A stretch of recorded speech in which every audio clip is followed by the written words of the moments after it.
Linhart here. I'd like to welcome you on in to my kitchen so we can get cooking. Today we are having pinto beans, the hillbilly cuisine. It's going to be great. It's going to be simple and it's not going to take us all day. So here we go. This is what you need. We have, I'm going to do a whole pound of pinto beans.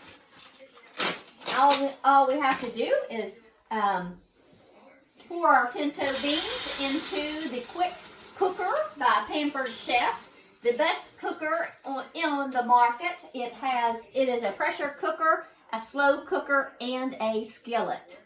And then I'm going to take this chicken or beef broth, fat-free, and I'm going to add at least 4 cups of beef broth. And then I'm going to kind of just look at it and see if I need to add more. As pressure builds up inside of the cooker, it will disintegrate this broth. And I think I'm just going to add the rest of it in there. Next thing I'm going to add is some diced red onion.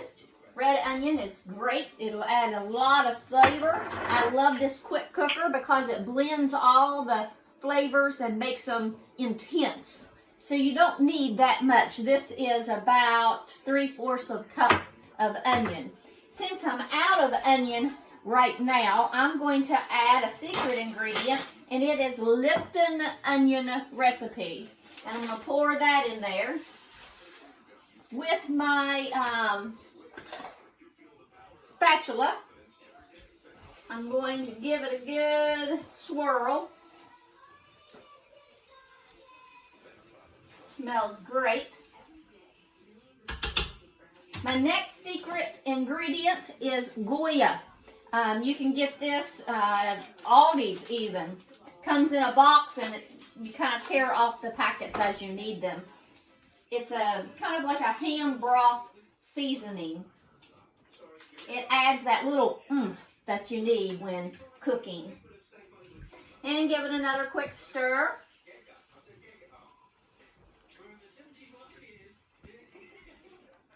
Alright. Some people like to add a little bit of salt, and some people like to add a little bit of pepper. Someone has taken off with my salt shaker. Ha! There it is. Get it from me. Didn't put it back. I have 3 teenagers. I wonder why that happened. Next thing I'm going to do is take almost a whole pound of bacon and cut it. Now this is not a real healthy recipe for cooking pinto beans, but this is what my family really, really enjoys.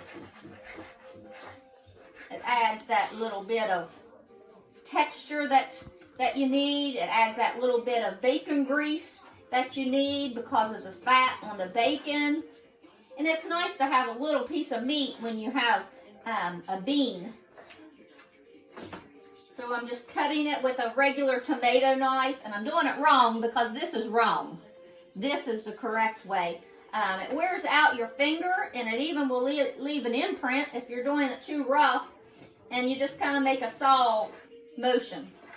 You do not have to cut it per se for the pressure cooker, but it makes it handy when you want to stir.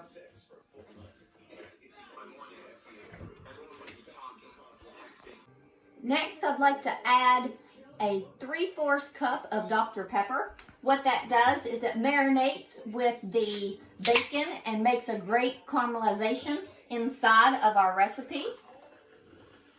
And it gives the beans, the pinto beans, a little bit more oomph. You do not want to use regular or diet Dr. Pepper. It has to be regular because we're counting on the sugar to marinate inside with the fat. And so I'm just going to kind of pour that in. I'm going to throw in our bacon pieces. I'm kind of separate them a little bit. You don't necessarily have to, but I think I'm going to just to see if it'll make it, make the taste blend together more. It might cook it more thoroughly if it's not so clumped up. I cooked a roast without cutting it, and I needed to cut it. So we're going to be chopping up all of our meat for now on when we put it into the quick cooker. All right, and then I'm going to give it a stir.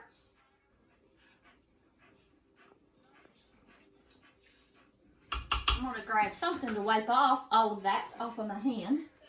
I'm going to grab my lid. And it kind of goes on in a catty corner. And that, you know, it's on. And so that is all you need to do to close it. It talks to you. It tells you that it's closed. And then what we're going to do is we're going to push this over to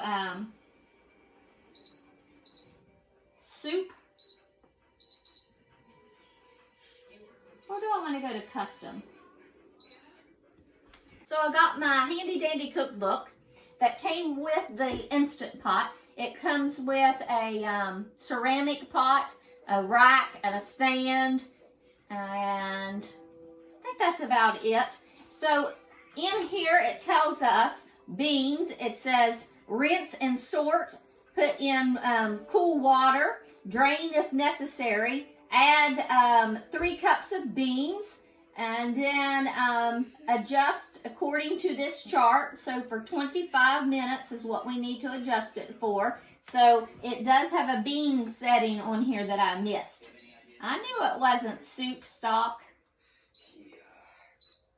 Let's turn to the beans setting, and I don't have to do the timer. It's already marked for 25 minutes.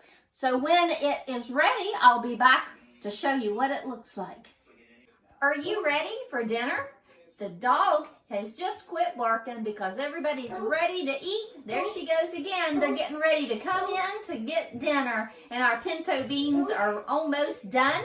The quick cooker has already beeped and let me know that it is ready.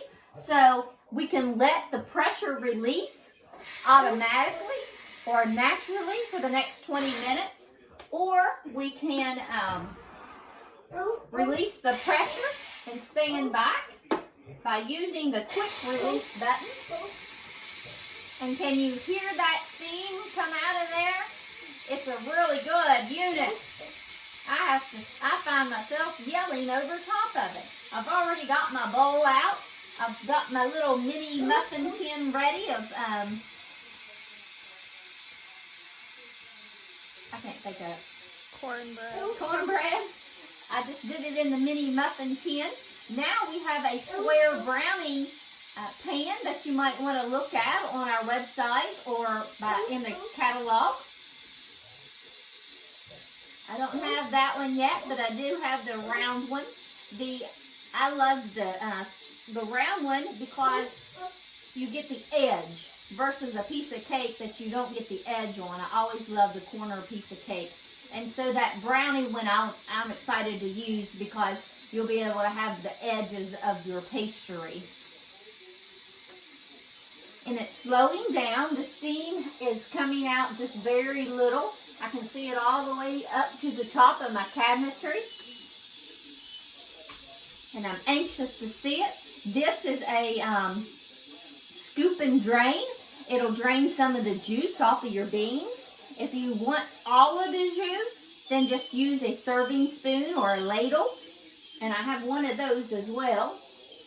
Probably end up using both. But I like to measure how much juice is in my beans. Almost ready. Now steam's only to about there instead of clear to the top. Another couple minutes. I bet it'll just be a minute. It's about to sizzle out. And the little button right here popped back down to let me know that all of the steam has released. It's a little red button. It kind of looks pink to me, but I'm colorblind. My family knows. Now you know. Not many people know that about me. Oh, the beans look yummy. Yummy, yummy, yummy in my tummy. And the bacon is about ready. So here is our bean dinner.